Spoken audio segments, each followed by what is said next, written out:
Hello friends, Radhe Radhe, जय Shri Krishna. Welcome to my new blog. Guys, आज के ब्लॉग में आप लोग को बहुत सारी मोटिवेशनल बातें बताऊंगी और साथ में दिखाऊंगी कि मैं क्या क्या करती हूँ, कैसे मैनेज करती हूँ अपने काम को। तो सुबह हो गई है, 9 बजे की हमारी क्लास चालू हो गई है। हमारे स्टूडेंट आए हुए हैं और हमारी क्लासेस चलती हैं 9 से 11, 11 से 1। तो इस समय नवरात्रि का समय था। हमारा ब्लॉग थोड़ा सा लेट आया है, टाइम नहीं मिल पाता है। आप सभी जानते हैं कि मैं अकेली हूँ अपने घर में और काम बहुत सारा होता है। तो इसलिए इसलिए ये नवरात्रि का ब्लॉग अभी मैं एडिट कर रही हूँ। तो इस टाइम का जो ब्लॉग है वो हमारा इकट्ठे ही सबको बुला लिया था मैंने इसमें स्टूडेंट को 11 बजे वाली क्लास में, क्योंकि मॉर्निंग की क्लास का टाइम नहीं था मुझे। तो 9 बजे वाली भी क्लास इकट्ठा है और 11 बजे वाली भी। तो यहाँ स्टूडेंट को मैं थ्रेडिंग बनाना अपने ऊपर ही सिखा रही हूँ और हमारे अपने ऊपर सिखाते सिखाते हमारे क्लाइंट आ जाते हैं। तो उनके ऊपर भी मैं इनको बच्चों को थ्रेडिंग सिखाती हूँ। तो देखिए किस तरीके से जो बाल यहाँ पे गिर जाते हैं ऐसे करके, वो ना कि उनको काटना नहीं है। ऐसे कैची करोगे ना तो उनको नहीं काटना है। अभी जब नेहा काट रही थी तो क्या कर रही थी, इनको काट रही थी ऐसे करके। इससे क्या है, हमारी ग्रोथ कम हो जाती है। जो हमारी लेंथ होती है उसमें ये बाल घने दिखते हैं, तब इससे हमारी एक ग्रोथ दिखती है बालों की घनी घनी सी ना। तो इसलिए होता है। जो यहाँ पे होते हैं वो एक्स्ट्रा उठे होते हैं, ऐसे करके बाल उठे होते हैं ना, तो उनको हमें ऐसे करके कैंची काटनी होती है, ना कि इसको ऐसे दबा के अंदर को ले जाके। अगर अंदर को लेके गए तो क्या होगा, वो बाल जो अंदर वाले हैं वो भी कट जाएंगे, फिर ग्रोथ इस पे भी आगे की कम हो जाएगी। और वैसे नेचुरल देखो तो यहाँ पे बाल कम होते हैं ना इस जगह पे। तो इसलिए हमें इनको संभालना है। बस जो एक्स्ट्रा बाल है उनको काटना है। ये देखो, एक दो बाल दिखे ना मेरी कैंची में, दिख रहे हैं आप लोग को? बस ये काटे। अब जब मैं थ्रेडिंग करूंगी और मुझे लगेगा कि मोटे बाल है ना, यहाँ पे दिख रहा है कि यहाँ से ज्यादा ऊपर आ रहे हैं, तो फिर और काट दूंगी। अभी मेरे को इतने बाल ही रखने हैं क्योंकि हमें सेप देनी है। तो सेप में जो एक्स्ट्रा धागे में आने वाले बाल थे उनको मैंने कटिंग कर दिया। ठीक है। तो फ्रेंड्स, इसी तरीके से मैं अपने स्टूडेंट को बताती भी रहती हूँ। साथ में दूसरे वाले चैनल का जो हमारा है उसका हमारी लाइव भी चलती रहती है क्लास में। जो कुछ सिखाती हूँ आपको, साइड में हमारे मोबाइल का कैमरा दिख रहा होगा कि मैंने स्टैंड पे मोबाइल भी अपना लगा रखा है। तो वहाँ से हमारी जो लाइव है वो चलती रहती है, अब राम कुमारी वाले चैनल की। तो इस तरीके से हम अपना, इसीलिए जो क्लाइंट हमारे अलाउड नहीं करते हैं फेस दिखाना, उनको मैं फेस कवर करने को बोल देती हूँ। ऐसा कुछ नहीं था, ये फेस कवर भी ना करते इन्होंने, वैसे मैंने बोला लाइव चल रही है तो नहीं अच्छा लगता है। तो जो ज़्यादा अलाउड करते हैं कि कोई बात नहीं मैं ऐसे ही रहूँगी, तो उनका कर देती हूँ। लेकिन जिसकी थोड़ी प्राइवेसी होती है तो उनका मैं मुंह कवर कर देती हूँ कि किसी को बुरा ना लगे। तो इस तरीके से फिर स्टूडेंट को मैं बता भी रही थी, साथ में इनको पकड़ना भी सिखा रही थी और बहुत आराम आराम से धागा चला भी रही थी। और इसी तरीके से मैं अपने स्टूडेंट को सिखाती हूँ। तो आप हमारे सिखाने के तरीक़े को भी देख सकते हैं कि मैं अपने स्टूडेंट को कैसे सिखाती हूँ और इसी तरीके से मैं अपना काम करती हूँ। और ताकि बच्चों को अच्छे से समझ में आए, जब आराम आराम से स्टेप बाय स्टेप धागा चलाती हूँ तो हमारे स्टूडेंट को बहुत अच्छे से समझ में आता है। और आप लोग को एक चीज़ बताऊं कि थ्रेडिंग जो होती है वो सबसे मेन होती है पार्लर की। बहुत सारी बहनें हमारी कहती हैं कि गांव में क्या क्या चीज़ों की ज़रूरत पड़ती है, जैसे पार्लर चलाना हो गांव में तो क्या क्या चीज़ों की ऐसी ज़रूरत पड़ती है जिससे हमारा पार्लर चल पड़ेगा। तो बहनों, गांव में जो है कि गांव में बहुत ज़्यादा पार्लर सीखने की बहुत ज़्यादा चीज़ों की ज़रूरत नहीं होती है। जो बहुत ज़्यादा चलते हुए गांव है, जैसे शहर का ही किनारा है जिन गांव के आसपास, उन गाँवों में तो थोड़ा सा शहर का हवा लग जाती है तो उन वहाँ पर बहुत तरीके से सब कुछ, जितना पार्लर की टेक्निक है सब कुछ चलती है। लेकिन कुछ गाँव में आज भी गाँव विकसित नहीं है, तो वहाँ पे नॉर्मल तरीके से गाँव के सारे काम चलते हैं और नॉर्मल ही पार्लर चलता है। तो हमारा जो एरिया है, मैं रहती तो शहर में हूँ, लेकिन जो एरिया हमारा है यहाँ पर नॉर्मल तरीके से मैं आपको बताऊं तो गांव की तरीके के लोग रहते हैं। सारे गांव के ही हैं, हमारे यूपी साइड के हैं। एक दो वीडियो में पहले भी बताया है मैंने आप लोग को। तो मेरा जो पार्लर है, इस पार्लर में हमारे ज़्यादातर जो काम चलता है वो सिर्फ हमारा चलता है थ्रेडिंग का, वैक्सिंग का, फेशियल का और ब्लीच का, मैनिक्योर पेडिक्योर, कभी कभार आ गए एक दो क्लाइंट, और मेकअप का।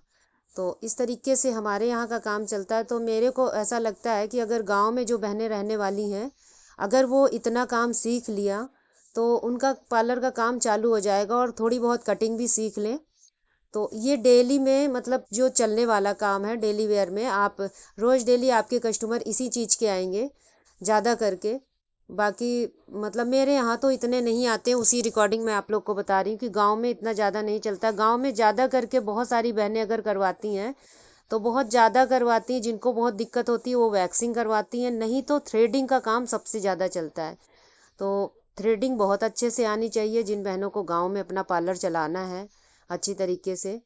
तो इस तरीके से, और सामान भी ज़्यादा ज़रूरत नहीं है रखने की, अगर पार्लर का काम मतलब पार्लर का ही सामान भरना चाहते हैं तो मैंने एक दो वीडियो में बताया भी है। तो आप वहाँ से भी देख कर मतलब आइडिया लगा सकती हैं कि अपने पार्लर में स्टार्टिंग में हम क्या क्या रखें, क्या क्या सामान रखें तो पार्लर का काम शुरुआत कर दें। तो थ्रेडिंग का जैसे सामान हो गया, कैंची हो गई, पाउडर हो गया, थ्रेडिंग के धागे हो गए। और आप रख सकती हैं अपने पार्लर में जैसे ब्लीच के दो तीन तरीके के, गोल्ड ब्लीच हो गई और फ्रूट ब्लीच हो गई, साथ में डायमंड ब्लीच हो गई, ओलिविया की ब्लीच भी रख लीजिए, ये भी बहुत चलती है।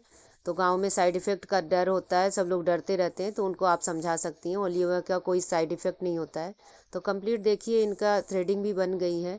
और इधर फिर मैं कहाँ जा रही हूँ वो भी आप लोग को दिखाऊंगी। मैं तुरंत ही बच्चों की मतलब रहते ही रहते मैं तैयार हो गई थी और साथ में बच्चों को भी बोला। इधर बच्चे हमारे हंसी मजाक भी कर रहे थे मेरे साथ में, और इधर देखिए दुल्हन उल्हन बन के दिखा रही थी। तो मैं निकल पड़ी हूँ, साथ में अपने स्टूडेंट को भी मतलब छुट्टी कर दी थी, तो निकल पड़ी हूँ उसी काम के लिए जिस काम के लिए मैं तैयार हो रही थी।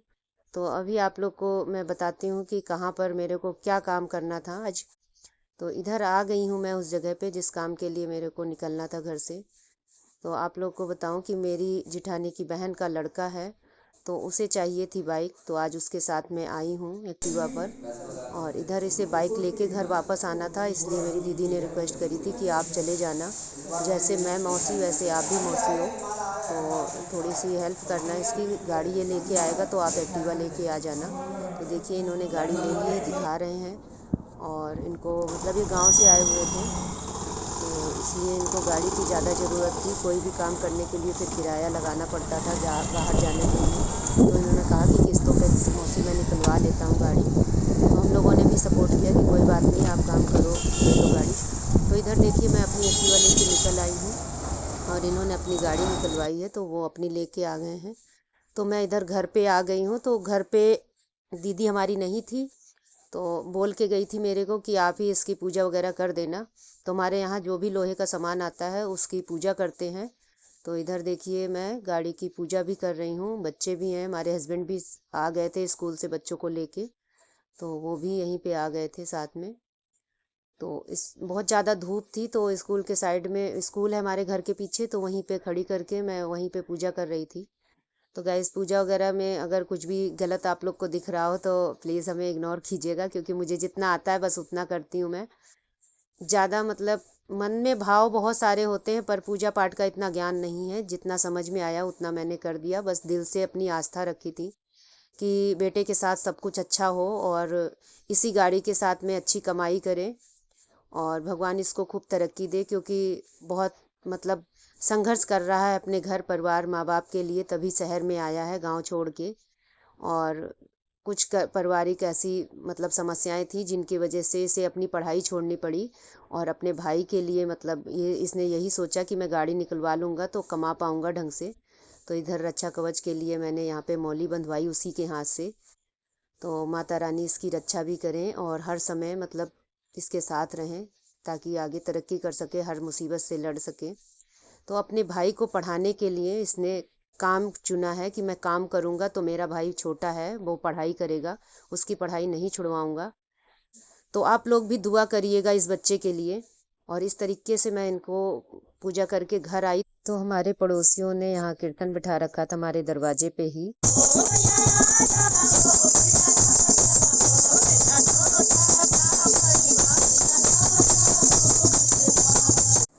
तो फ्रेंड्स यहाँ भी मैं इन लोग के साथ में थोड़ा सा भजन कीर्तन में बैठ गई। ये हमारे दरवाजे पे ही अगल बगल का है कमरा, देखिए अपने दरवाजे में बैठी हूँ, साथ में मेरी आंटी बैठी है बगल वाली। तो हम लोग ऐसे ही नवरात्रि भर भजन कीर्तन करते हैं। तो हमारा तो काम ही ऐसा है कि घर में जगह ही नहीं होती, कस्टमर आते जाते रहते हैं, तो पड़ोस वाली आंटी हमारा सपोर्ट करती हैं। तो वो बिठाई थी और मैंने अपना मतलब जितना हो सका मैंने सपोर्ट किया उनका। बाकी हमारी आंटी भजन कीर्तन बहुत अच्छे से करती हैं, तो वो बिठाई हुई थी। और माइक नहीं लगा था इसलिए आप लोग को आवाज़ नहीं सुना पाए, क्योंकि माइक नहीं होता है तो क्लियर आवाज़ नहीं आती है। तो इस तरीके से गाइज़ हम मतलब स्टेप बाय स्टेप कुछ ना कुछ रूप अपना चेंज करते रहते हैं, कभी कुछ लगा रहता है हमारे काम का। और बैठे ही बैठे भजन कीर्तन में ही बैठे हुए थे और एक ही दो भजन पूरी हुई थी यहाँ पर, तभी हमारे क्लाइंट आ गए और फिर उनको भी देखना था हमें, तो फिर मैं उठ के अंदर आ गई थी। तो फ्रेंड्स, इसी तरीके से मैं काम करती हूँ। आप लोग भी एक लक्ष्य बनाकर अपनी ज़िंदगी को अगर जीना शुरू कर देंगी तो ज़िंदगी के हर एक काम को आप कर पाएंगी और किसी के कहने से डिमोटिवेट होने की ज़रूरत नहीं है। अगर अपने अपने मन में आपने लक्ष्य साध लिया है तो आराम से उस काम को बेहतर तरीके से कर पाएंगी, निडर होके। और मैंने ऐसे किया है इसलिए आप लोग को भी कह पाती हूँ। और इसी तरीके से आपने देखा पूरे दिन का मैंने काम कैसे दिखाया आप लोग को, हर रूप में हर एक काम को करती रही। और लास्ट में देखिए इनकी थ्रेडिंग बना के अपर लिप्स कर रही हूँ। और यहीं पे आज का ब्लॉग समाप्त करती हूँ। आज का ब्लॉग कैसा लगा आप सभी को प्लीज़ कमेंट करके ज़रूर बताना। आप लोग के कमेंट से ही बहुत सारा मोटिवेशनल मिलता है। तो फिर मिलेंगे नए ब्लॉग में, तब तक के लिए जय श्री कृष्णा। अगर ब्लॉग में कोई भी गलती हुई हो तो उसके लिए मैं माफ़ी चाहूँगी। सभी लोग मुझे क्षमा करना। Bye bye.